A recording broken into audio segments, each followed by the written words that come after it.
Ignition. And liftoff. Ce jeudi 26 mai, en début de soirée, SpaceX lançait une nouvelle fois l'une de ses Falcon 9. Ce vol était l'occasion pour SpaceX de lancer, une nouvelle fois, une grappe de 60 satellites pour leur constellation Starlink. Mais ce vol était également, pour SpaceX, un vol assez important. Premièrement, il signait la 40e réutilisation de coiffe pour la compagnie. Mais cependant, on apprenait également autre chose. Ce lancement était le dernier de la première couche de Starlink, une preuve de l'avancée de la constellation donc. Les prochains vols ne se feront donc plus depuis Cap Canaveral, en Floride, mais depuis Vandenberg, en Californie, et ce pour viser une orbite polaire et augmenter la couverture du réseau. Car, il faut le rappeler, la constellation de satellites par Internet n'atteint pas encore les hautes et basses latitudes, ce qui devrait, justement, être réglé avec des satellites qui ne tournent pas autour de l'équateur de la Terre, pas exactement, mais pour simplifier, mais avec des satellites qui vont de pôle en pôle. Mais malheureusement, si la constellation avance, la situation est aussi complexe.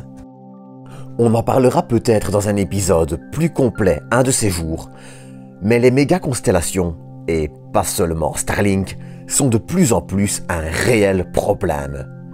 La pollution lumineuse qu'elles entraînent sont en effet un véritable enfer pour les astronomes, amateurs ou non.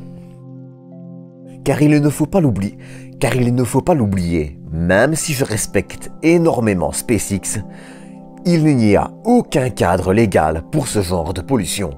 Attention, je ne dis pas que ce que SpaceX fait avec Starlink est illégal, loin de là. C'est juste qu'il n'y a, à l'heure actuelle, aucune réglementation internationale et que cette absence de réglementation pourrait créer de gigantesques abus. C'est justement pour ça que beaucoup de discussions et débats doivent encore avoir lieu. Dans un autre registre, le vol fut également assez particulier pour nous Européens.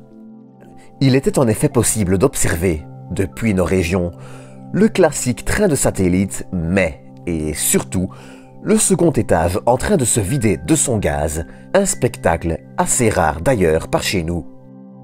Les images que vous voyez actuellement ont d'ailleurs été filmées par Technique Spatiale, dont le lien de la chaîne sera en description et que je ne peux, d'ailleurs, que vous inviter à suivre également.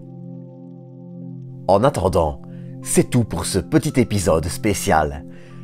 Comme d'habitude, j'espère que vous l'aurez apprécié. Si c'est le cas, n'hésitez pas à vous abonner et à le partager. Quant à moi, je vous donne rendez-vous samedi à 19 h si je n'ai aucun contretemps pour une nouvelle vidéo. D'ici là, prenez soin de vous, prenez soin des autres et à bientôt pour une nouvelle dose d'espace.